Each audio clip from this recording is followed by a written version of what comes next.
from the Mercy One studio. Support for Faith on Trial and Iowa Catholic Radio provided in part by Imogene Ingredients.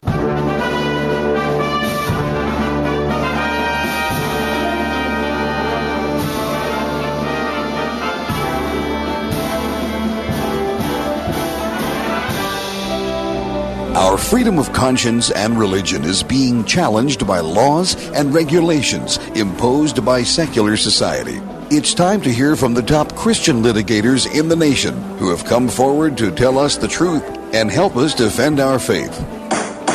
Hear ye, hear ye. All rise. Faith on Trial with Defender of the Faith, Deacon Mike Mano, is in session.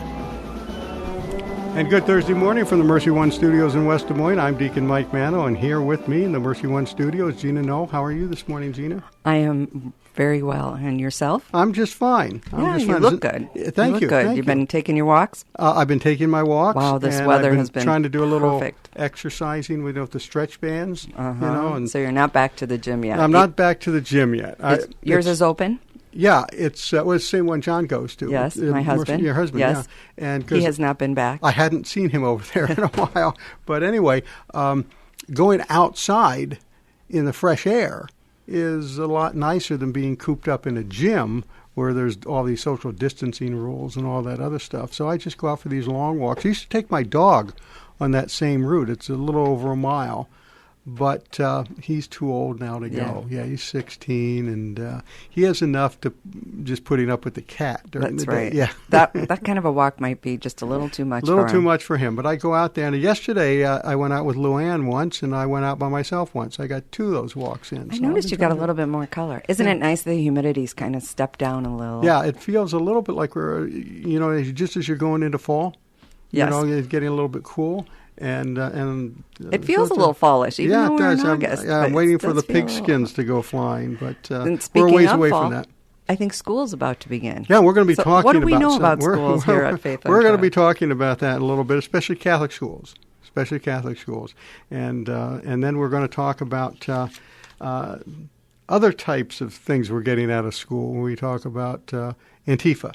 And we talk about higher education and that. And so those are our topics I like today. the connection that our guest is going to make in the whole Antifa. Roger Simon. Right. Yes, mm-hmm. He makes a good connection between the schools and all that's going on that seems so out of place. Right, and he's an opinion writer with Epoch Times, and he's co-founder of PJ Media. Remember, we've had the executive editor of PJ Media on a couple of months ago.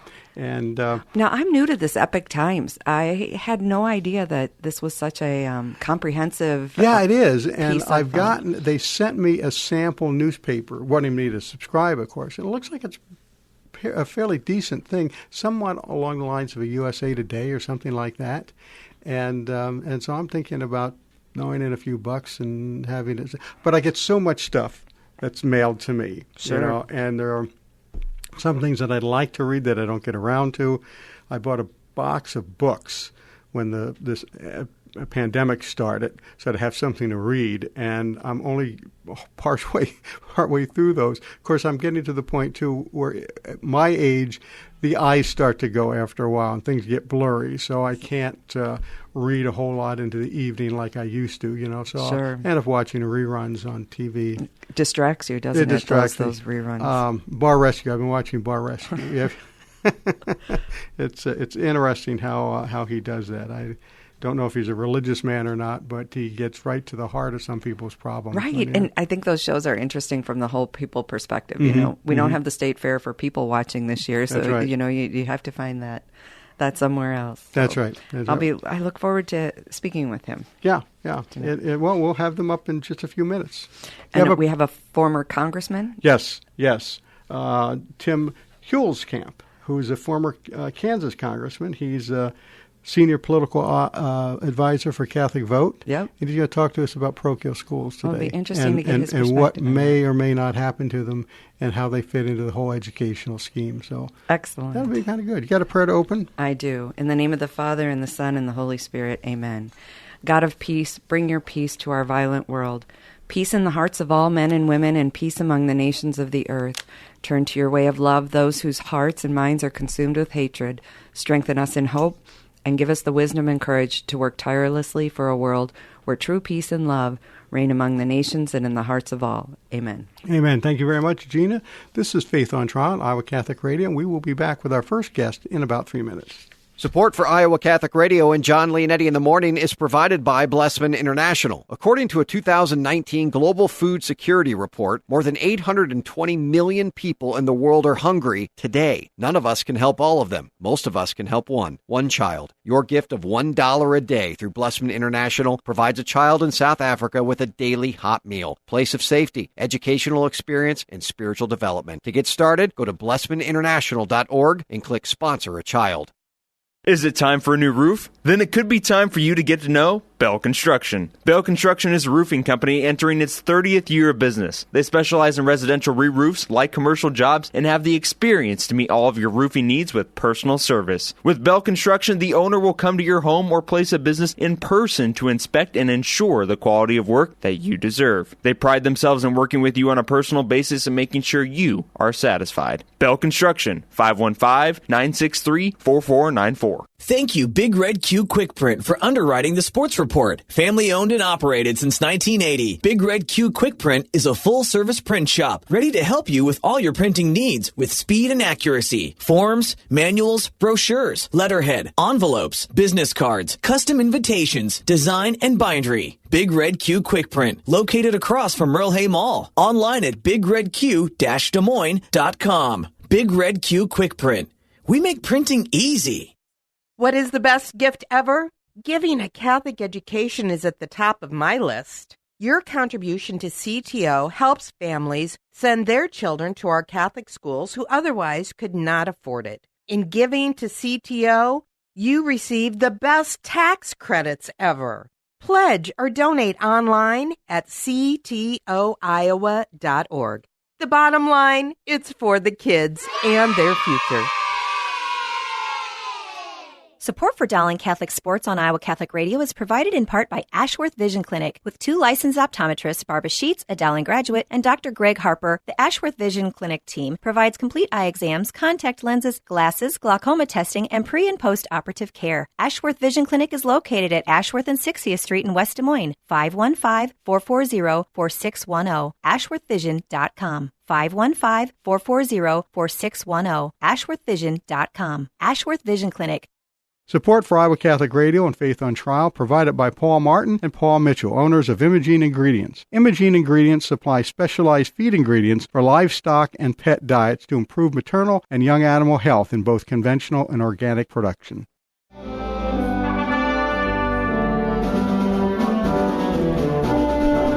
And you're listening to Faith on Trial on Iowa Catholic Radio. Tim Huelskamp is a former Kansas congressman who is now senior political advisor to Catholic Vote. He's also a PhD, and we'll have to ask him what his PhD is in. But, Doctor, are Smart you there? Man, for sure. I am here. Good morning. Very good. What is the doctorate in? Public policy. Which made me the best educated farmer in Meade County, Kansas. Well, very good. Well, very good. We'll send you a reward for that. So you know all about Sure. education. Well, I've had a lot of it. That doesn't make you an expert on what you're doing. But I also do have a high school teaching degree that I picked up along the way. So I've always had some interest in for kids and as well. So That's it, exactly. If you have children, you care about education. That's for sure. Yep. Well, you wrote an article about what's at stake for Catholic schools if they don't open this fall, and we'd like to talk to you a little bit about that. I'd like to also expand this a little bit more about what role Catholic schools should be playing in our society today and how they fit in with the educational scheme in the country. Yeah, absolutely, and that is a really big question, and particularly, obviously, in our Catholic communities across this country over the history of the nation, Catholic schools, even before the history of America, Catholic schools have played a tremendous role in our Catholic parishes, but also a societal role, and they've been tremendously successful in all kinds of measures. But what we're seeing now is that Catholic schools have always been crunched for money and always faced a lot of tough times. But the pace of closure is accelerating, particularly in this COVID-19 arena. and that's what I'd like to talk about moving forward here. Sure. Let's get on it. What happens if the schools don't open? Well, there are already over 100, maybe I think the last number was 132 schools have already announced they are not reopening, not only this fall, but ever. And a lot of it has to do with historical financial difficulties in our Catholic schools in various parts of the country. But for those that, I fear for those that are not going to open for in-person instruction at all, or a delayed start, that number can grow dramatically, because our parents that are paying the tuition, which I think in your diocese supports about half of the funding, they're being crunched on one end, and many losing their jobs or temporarily out of work or reduced hours, and now expected to pay perhaps even more tuition, and there's less coming from our parishes. In many dioceses, the numbers I'm hearing are up to 90% reduction in collections, which many of those dollars in multiple dioceses go to support our schools. So financially, the parents are being hurt, the dioceses are being hurt, and our schools are in difficult circumstances. But I'll tell you, as a Catholic school parent, I'm hearing from other parents in our Catholic school that once they leave, they're probably never coming back again. And it's just a tough decision, already making those sacrifices, and it just becomes one more of those. So I've been encouraging political involvement and action, looking for help from the state and the federal level, and we're seeing that out of the current Trump administration, strong advocate for private schools, but also encouraging parents and others to work with their pastor and the diocese to say, hey, what can we do to keep them afloat in these most difficult times? Well, I notice from the information that you put in this article, What's at Stake if Catholic Schools Don't Open in the Fall, that the Catholic schools have a tremendous record, especially in dealing with people who or students that would be hard-pressed to succeed in public schools. In other words, some of the minority students, the Latino, African-American students, and that they, because of smaller class sizes and that, if you can get them into those schools, they seem to thrive there. Yeah, there is no doubt, and whether or not the researchers like it, and they keep coming after this debate, are private Catholic schools more successful than the public schools? And every study I've seen is without a doubt they do a better job. And I was actually on a phone call with a number of archbishops and cardinals and Catholic school leaders. I had a conference call with President Trump back in May, and I think it was Cardinal from Boston indicated, now we're doing all of this at half the cost of the government school. Exactly. And, the studies show that over and over, and that's where you get a $24 billion savings nationally. The fact that these schools are serving these students that otherwise would be in the public school. I mean, the Cardinal from Boston indicated, if we said all they couldn't even handle. They couldn't even handle those numbers. So it's a tremendous savings. But more importantly, as Catholics, we know it's not just the savings in terms of dollar amount. It's a true investment that in not only fantastic education compared to the public schools, but it nurtures also the body and their soul and the mind as a whole. And it's probably the principal way that we evangelize our youth and evangelize the community with our non-Catholic students that are in those schools. So a tremendous, savings and obviously a tremendous cost. Yeah, I know. But I'm a product of Catholic schools, and I know when I was in grade school, there's nothing like a nun with a ruler to get you to learn. I think that stereotype is lost, but I'll tell you, the fact that we build such great character in our students in the Catholic schools with a good moral upbringing. I know we all have anecdotal stories of how it helped this family or this student or that student, or oftentimes we'll. I know in our schools we've had children come into attendance that have been in the public schools and have been unruly, and no one else will take them, and we've helped turn their lives around. And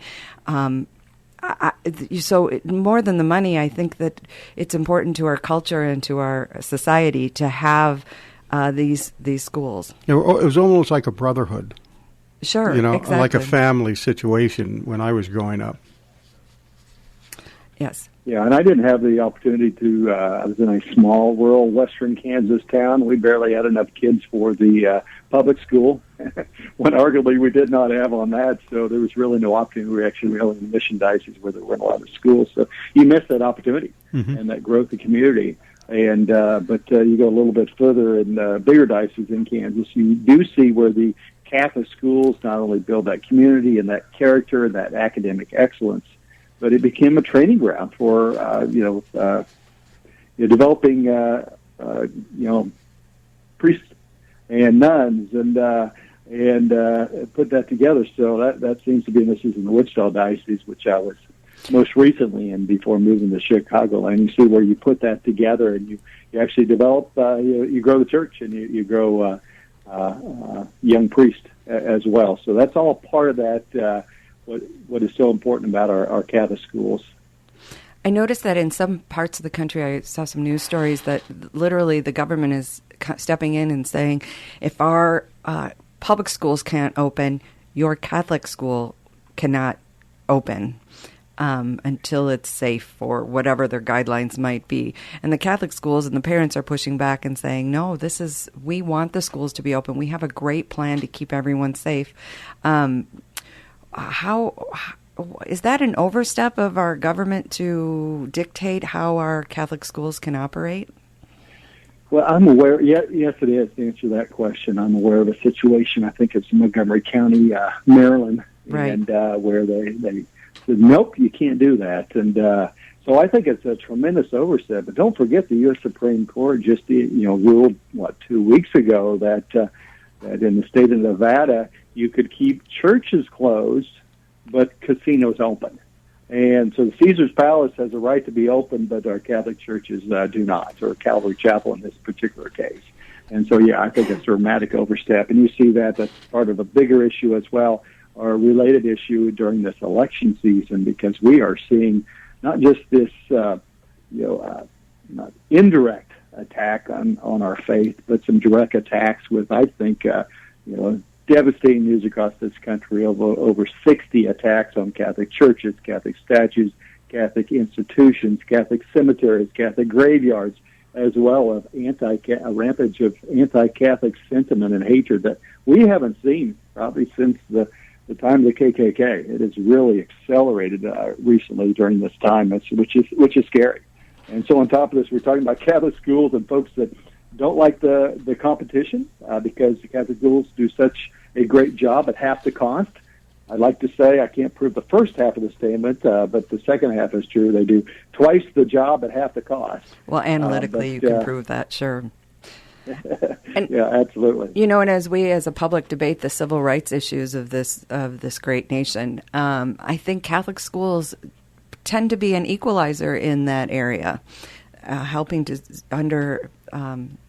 underserved individuals, students to be more successful and provide them a really good quality education without the drawbacks of maybe the public school in their communities. Yeah, absolutely. And there's good and bad history in the church in this country, but we have a proud history, particularly in New Orleans is a great example. Washington, D.C. is another example, where it was the Catholic schools that integrated first, and the government said, you can't do that, and the leaders of the church at the time said, we're going to do that anyway. We are going to integrate our New Orleans Catholic schools in violation of your law. We're going to do it in Washington, D.C. in violation of your city law and your code and your national discrimination against African Americans at that time. And so they've led many battles across this country. And if you look across some of our biggest cities, New York City is a great example of the Catholic schools that are serving the toughest parts of the community, the poorest parts of the community, doing a tremendous job. And these kids can learn. You just got to give them the opportunity. You got to give them a bunch of love, and that's frankly what I think most of our public schools miss, because they're not permitted, or they choose not to provide that character development, that moral component that you got to have for a successful education.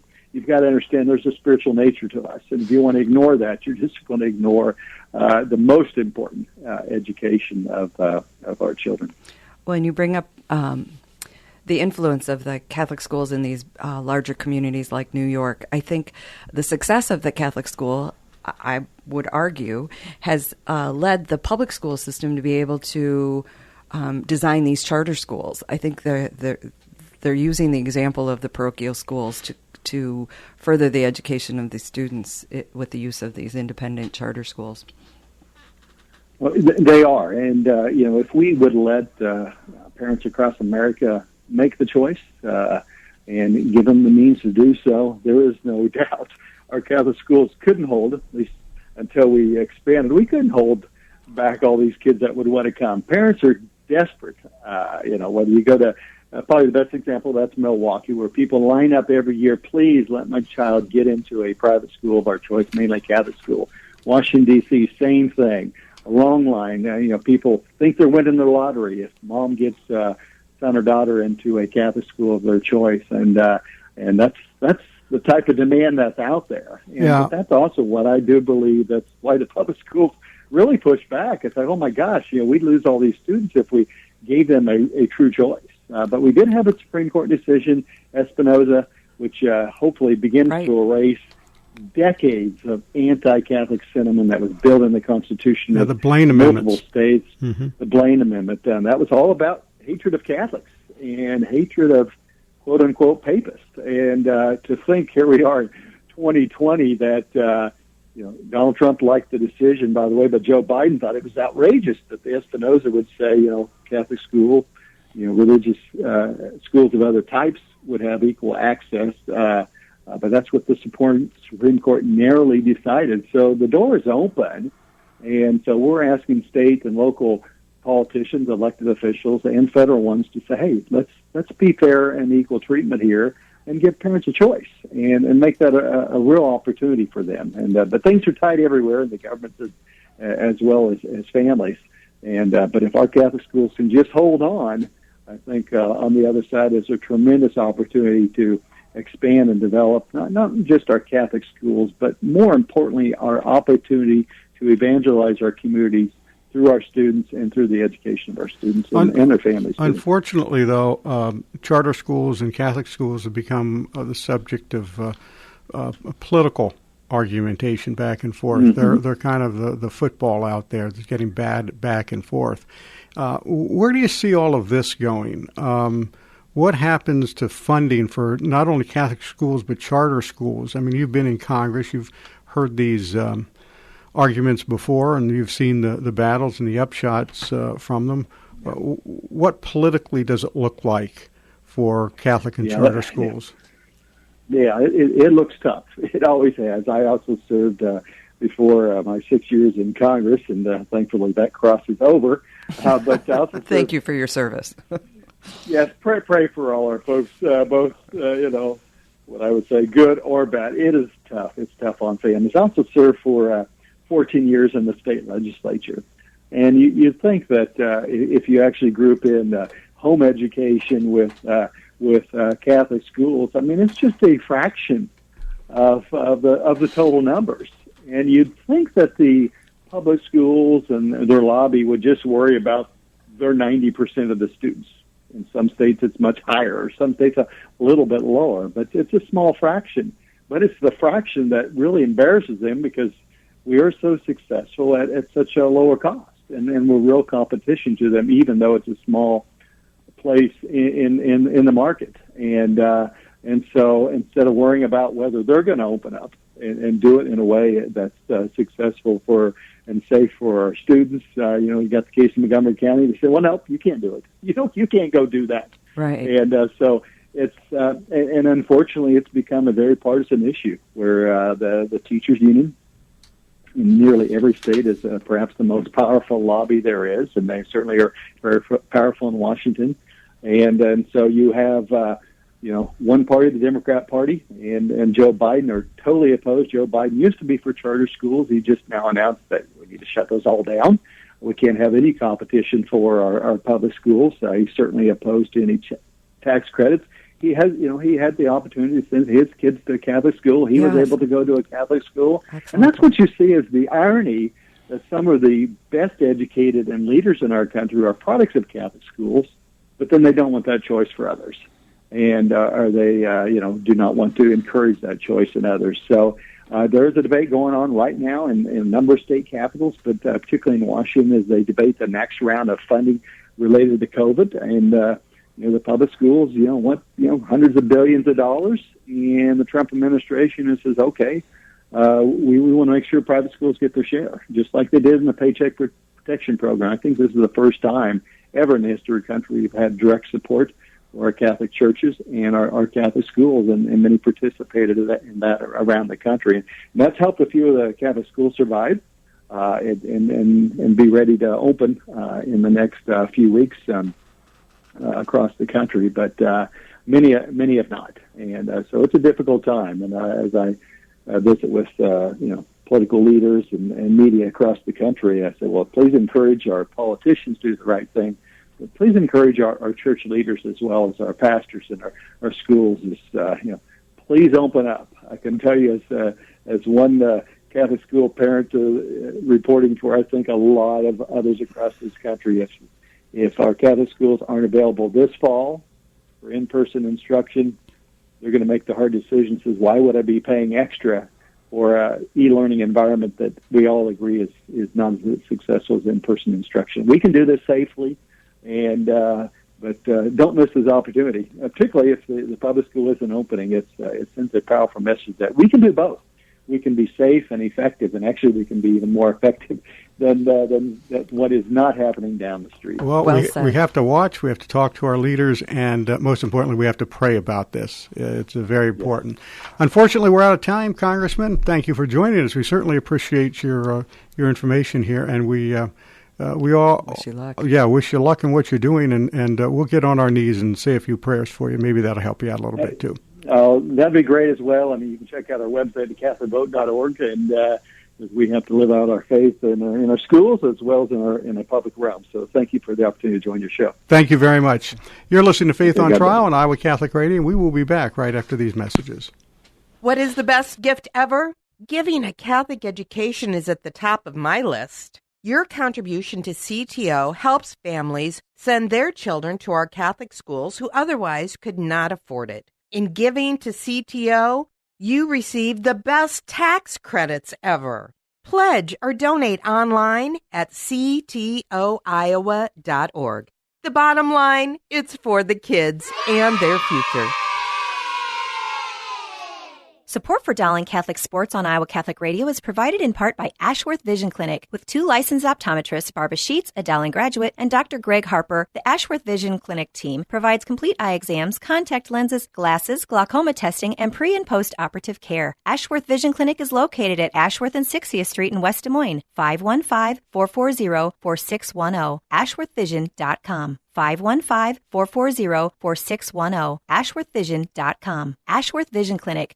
Thank you, Dental Associates, for underwriting Dowling Catholic Sports 365. With over 40 years' experience, Dental Associates is a group dental practice with the mission of promoting optimum health and well-being to all patients, providing preventative, restorative, and cosmetic dentistry for the entire family. Message underwritten by Dr. Kenton Gleichman, Dr. Steve Karbaka, Dr. Christine Mulcahy, and Dr. Ben Nagel. Dental Associates, addressing your smile, needs, and dreams. Online at DesMoines-DentalAssociates.com. Support for Iowa Catholic Radio and Faith on Trial provided by Paul Martin and Paul Mitchell, owners of Imogene Ingredients. Imogene Ingredients supply specialized feed ingredients for livestock and pet diets to improve maternal and young animal health in both conventional and organic production. Information about Pharmatan and other products at ImogeneIngredients.com. Paul and Paul are members of St. Augustine's Knights of Columbus and encourage their brother knights to keep standing for their faith. Thank you to Mercy College of Health Sciences, downtown Des Moines, for underwriting our show, The Uncommon Good, with me, Bo Bonner. And I'm Bud Marr. A degree from Mercy College provides endless possibilities. Students have access to patients with complex medical conditions, state-of-the-art medical facilities, highly motivated healthcare professionals, and classroom professors that transform them into servant leaders. You can start the programs in fall, spring, or summer. There are endless possibilities available online at mchs.edu/kwky. Here's your forecast on Iowa Catholic Radio. We'll get partly sunny skies through the afternoon, our temperature hitting about 80, and we do have a slight chance of a shower or thunderstorm. Overnight, just cloudy with mid-60s. Getting a little gusty tomorrow with a warm front headed our way. Maybe a few afternoon storms, partly cloudy, and about 85. The weather is brought to you by Divine Treasures, a Catholic book and gift store serving the Des Moines community for over 25 years. I'm meteorologist Steve Hamilton on Iowa Catholic Radio. And you're listening to Faith on Trial on Iowa Catholic Radio. Roger Simon is an opinion writer for Epoch Times. He's also the co-founder of PJ Media. And interesting thing from his biography, he's an Oscar-nominated screenwriter. So we'll have to check with him and see if he can get us into Hollywood. Of those Hollywood yeah, types, see if he can get us in the movies. Roger, how are you this morning? I can't get you into movies. Oh, you can't? Well, Gina would make a lovely leading woman. Yeah. How nice of you, that's Deacon. great. Yeah. I'd be a good klutzy bartender or something, you know. There They you go. typecast us. I think you just got a new movie idea. That's right. There you go. Yeah. Right. Welcome. You wrote an article that appeared in Epoch Times. Antifa is a natural product of our educational system. Interesting title. It was an interesting article. Why don't we start off with you giving us a little bit of a 30-second or so review of or summary of the article.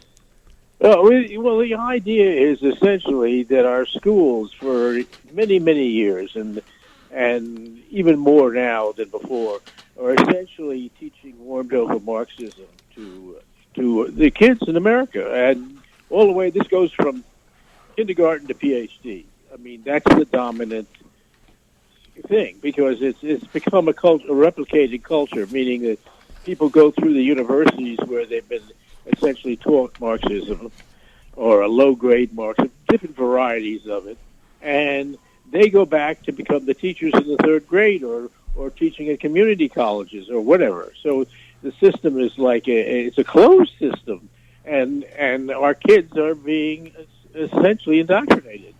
And so Antifa, which is kind of obviously an extremist, violent, anarchist group, anarchists, all the anarchists ended up as Marxists in the Soviet Union, if you know the history of that period.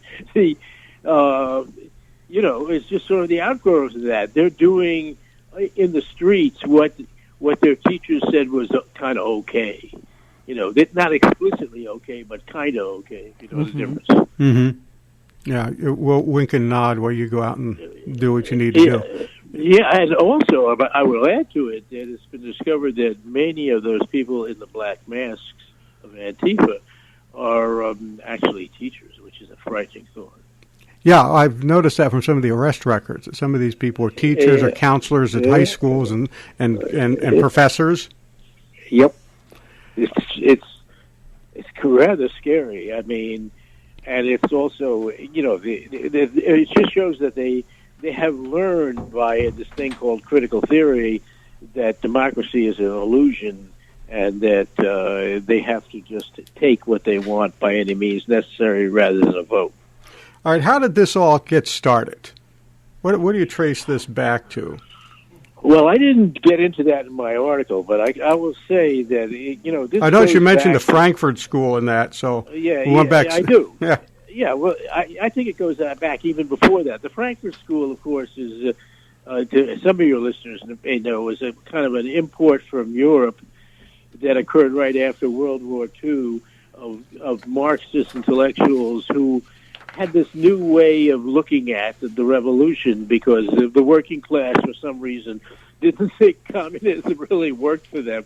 So they reinvented it in terms of this thing called critical theory, which is in essence says, blacks are deprived, so they should, start a revolution. Latinos should be, gays should be, etc. Any interest group is automatically right. And so this is what we're seeing played out on the streets in a very sad and idiotic manner.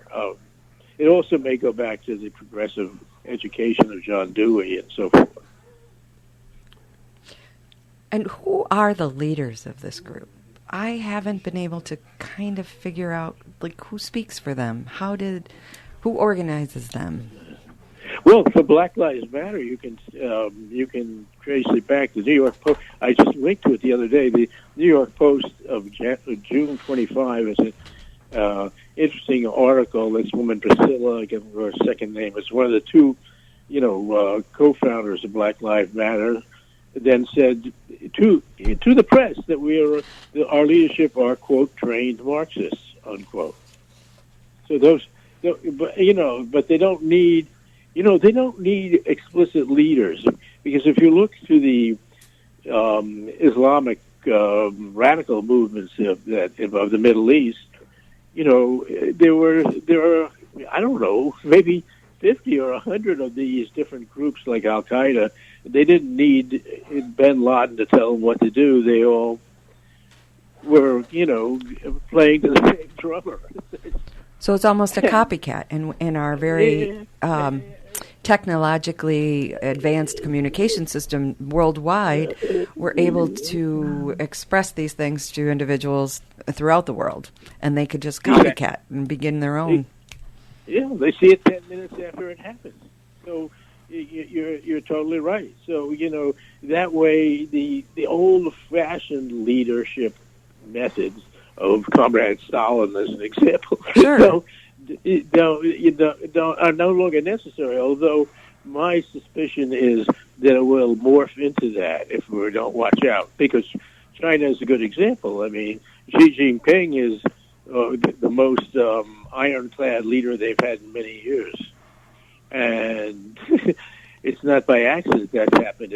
And he uses the technology completely. They're involved in their social credit system. If your listeners should check out that, that's really scary.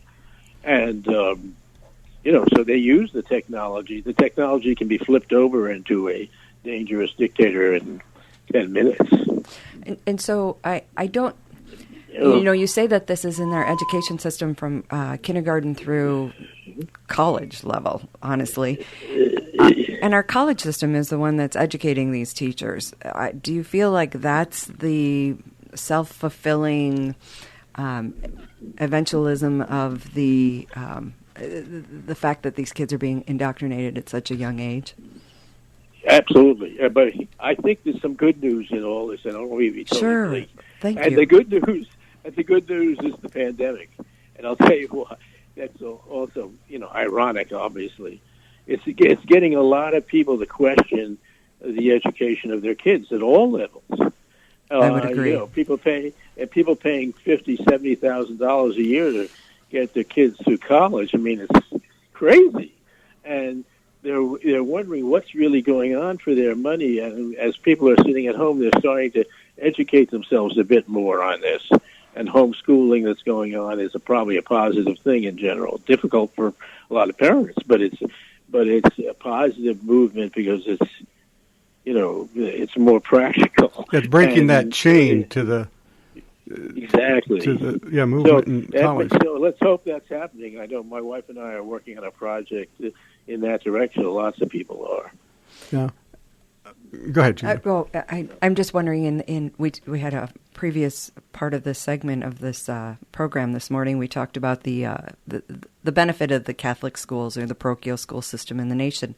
How do you feel we're doing in our parochial schools, or is it seeping into those? Well, it has. Well? It has seeped into some degree, but the parochial schools are still largely better. I'm Jewish, and some of the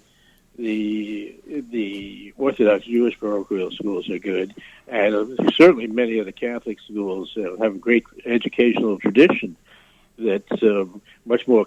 Besides the religious education the children are getting, they're very some of them, not all of them, because of this infiltration, but many are still, in that Jesuit tradition of a great kind of solid education in the classical sense, which is what people need. Well, and I feel the character of the student is very well formed in a Catholic school. The respect for authority and the respect for our elders and the respect for other human beings of any denomination, color, creed, you name it. Yes, I think, on balance, it's certainly much better than what's going on in the public system. But as you mentioned, it can't help but having been infiltrated into this too, because it's part of the culture. I mean, it's everywhere. So I think that Catholic parents should be on guard about it too. I mean, not automatically assume they're getting exactly what they want. Yeah. It seems to me that, we talk about these Marxist beliefs and teachings that occur in a lot of colleges to one extent or another, but that spreads out not only from academia, but it spreads into all other areas too, it seems to me.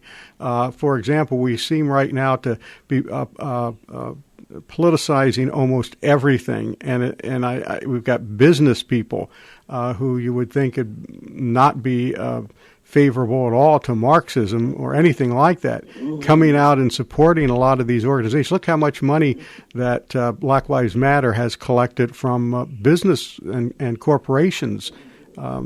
These people are getting these ideas someplace. Yeah, it's terrible, and I think it emanates out from the educational system, though, because the whole social justice warrior movement, which was inherently Marxist and so forth, actually created an atmosphere where this is happening all over, obviously in the media and in entertainment too.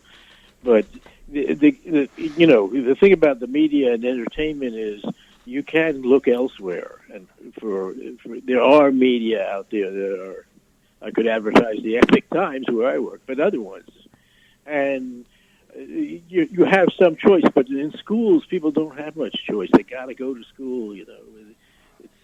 It's enforced indoctrination. It's the worst of it in a way.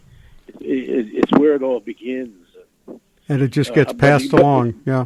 Yeah, and those corporate leaders who are doing this are doing it to protect themselves and anesthetize themselves from. As the fellow travelers used to refer to them, they're useful idiots. Yes, exactly. Mm-hmm. Yeah. And this 1619 program that's starting to populate the school system now, that coming from the same genesis here of this Marxist type ideology? Oh, absolutely. It's totally from that situation. All of a sudden, I have a dog issue here. A work from home issue. Yeah. Yes. Everybody works from home these days. Exactly. Even the dogs. Yeah. I moved to another room. Oh, that's right. So what were we talking the about? 1619 program. 1619, right. The rewritten history that they're teaching in the schools to our students. Yeah. Yeah, well, the 1619 program was kind of a deliberate act of that. I mean, it instigated by the New York Times, whose influence on our culture is horrifying in certain ways, because 90% of the media sort of takes their orders from the New York Times. Speaking of the media, it's kind of interesting that we've had a couple big-name dropouts recently. We've had the opinion writer for the New York Times a couple of weeks ago who quit and released her letter to the publisher that, scathing criticism of the Times. We had just this past week a producer from MSNBC did the same thing, and we've had a number of people over the years. I guess we had somebody from New Yorker Magazine do the same thing. You think maybe somebody might be catching on to what's going on here and trying to move away into other media outlets like Epoch Times? It's clearly happening, but it's not happening fast enough. Yeah. Not enough people. But, it's very, one of the things that's interesting is it's very hard for people to wake up in the real sense, not the woke. Not the woke, yes, I was going to say, correct yourself. That sort of puts you to sleep. But that's sort of the opposite of woke. Woke is the opposite of woke. Sure. Yeah. But they have... it's very hard because people lose jobs, lose friends, lose all. I mean, it's changing sides in this highly politicized society is a courageous act. The Epoch Times can be found online. I think you got a website for that? Yes, it's the EpochTimes.com. Just EpochTimes.com. Okay, and I do know that the EpochTimes.com. And the Epoch Times is interesting because I used to, I ran PJ Media for many years. The Epoch Times is different from most because it's also still producing and believes in a hard copy newspaper. Right, I've seen it. And it's in it's in many languages, including Chinese, of course, and Mandarin, because it came out of people who were rebelling against the communist regime there. So if you're interested in China, which everybody should be, I think their coverage of what's going on in China is better than any you'll find anywhere in English Well, language. I'd like to make a plug for Epoch Times. When I read it, I like it because it answers all of your questions. When I'm done with an article, I seldom have, I seldom have a question about what was being written in the story that's trying to be expressed. Yeah. It does a good balance of both sides. I really enjoy reading the articles. Well, they make an effort. It's well edited, and years ago, I wrote for the New York Times, and they never even, they just ran. Believe it or not, I mean, I was thrilled as a young. I was more on the left then to be published in the '80s by the New York Times. Sure, my mother, absolutely. My mother was impressed. Proud Jewish mom there. Yeah, exactly. But ironically, they never edited what I wrote at all. But that has changed. With the Epoch Times, I have they don't over-edit me, but I have a very, back and forth with the publisher all the time on what I'm writing. Yeah. Collegial manner. There's no hostility involved in the slightest amount, but it's it's an interesting operation. The other thing I can say, I've only been with them for about half a year, is that I've been a couple of times to their New York office, and you think you're in Hong Kong. There's so many, Mandarin speakers there, natives, and which gives them a tremendous asset when things are going on over there, like the virus, of course, the virus issues. Right. They just pick up their phone to their friends, and they're gabbing away in Mandarin or some other Chinese dialect, and getting information that no one else has. So that's good. That's the Epoch. Very good. The EpochTimes.com. We're first people there, and we're just about out of time here, Roger, so we got to thank you for joining us. Great information. Well, it's a pleasure. Check out the EpochTimes.com, and you can subscribe to their print edition if you want. I think there's a link right there on the website. You can do that. Thank you for joining us, and we'll have you back one of these days and talk more about what's happening with Antifa and these other organizations.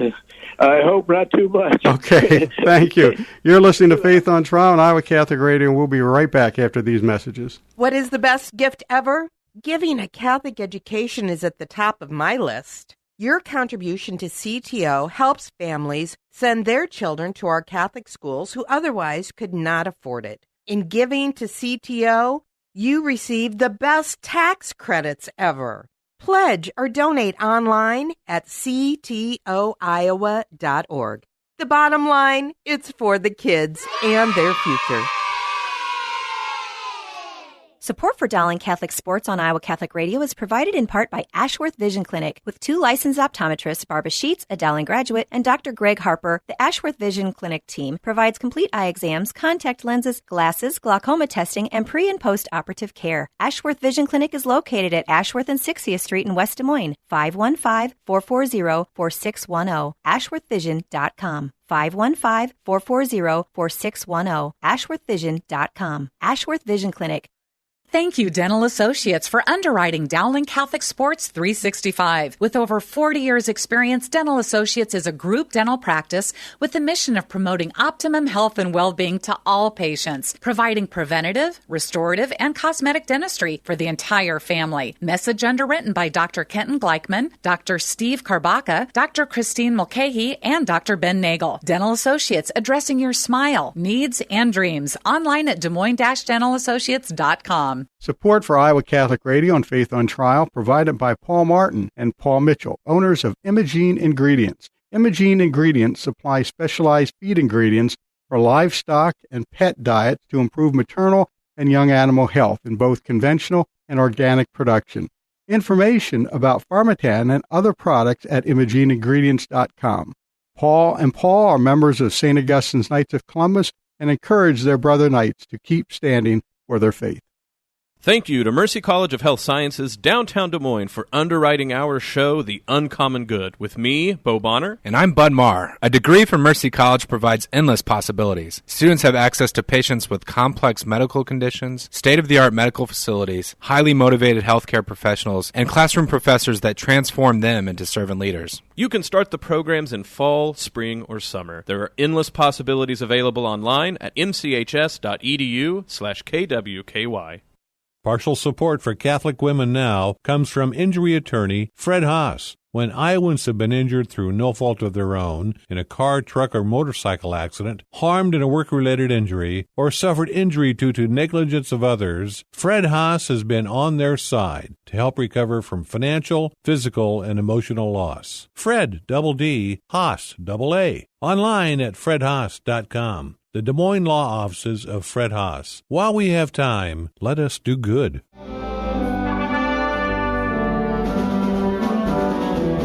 You're listening to Faith on Trial on Iowa Catholic Radio, and Gina and I are back to close out the show here. Interesting two guests, weren't they? That was, and very timely, I think, talking about education. It's in the news. Everyone's wondering when the students are going back. Will they get to stay in their classrooms? And it really affects our Catholic schools. I've heard rumors that, as I anticipated, with the public schools kind of in flux as to what's going to happen next, enrollment at our Catholic schools may increase, and I'm hoping that's the ultimate effect for the benefit of students across the state and the diocese. I heard rumors that maybe St. Augustine, our parish, is close to capacity at the school already, so that's wonderful news. I pray for those teachers and those students and the families, but it's a very essential mission for our parish. It draws families and young lives, helps our parish grow and stay vibrant, and I love our Catholic schools. Right, and not only just for the parish, but for the whole community.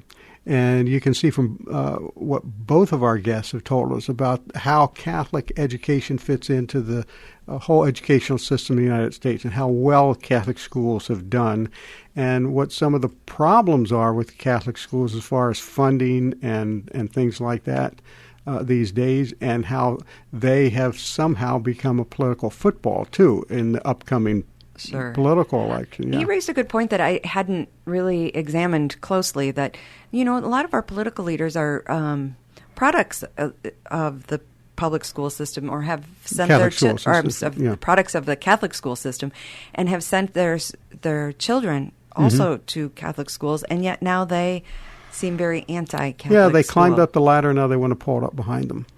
I don't understand that. Yeah, I don't either. As somebody who went to Catholic schools all my life, and then finished at a Jesuit institution. I was going to say, even all through college. Yeah. Law degree. Right. Well, it's something to keep in mind and pray for, especially in this political year, as we are turning into becoming a political football. But let's end in our prayer right now. St. Michael the Archangel, defend us in battle, be our protection against the wickedness and snares of the devil. May God rebuke him, we humbly pray, and do thou, Prince of the heavenly host, by the power of God, thrust into hell Satan and all the evil spirits who prowl about the world, seeking the ruin of souls. Amen. Amen. Thank you. That's it for now. Join us next week for another edition of Faith on Trial. We're going to be talking next week about a proposal in the Illinois legislature to strip out history class from the curriculum. Very, very inappropriate. And we'll talk about that next week. We'll see you here. Till then, have a blessed and peaceful week. Our freedom of conscience and religion is being challenged by laws and regulations imposed by secular society. Faith on Trial, with Defender of the Faith, Deacon Mike Mano. Faith on Trial, Thursdays at 10 a.m. on Iowa Catholic Radio, iowacatholicradio.com, and the Iowa Catholic Radio app. Support for Faith on Trial and Iowa Catholic Radio provided in part by Imogene Ingredients.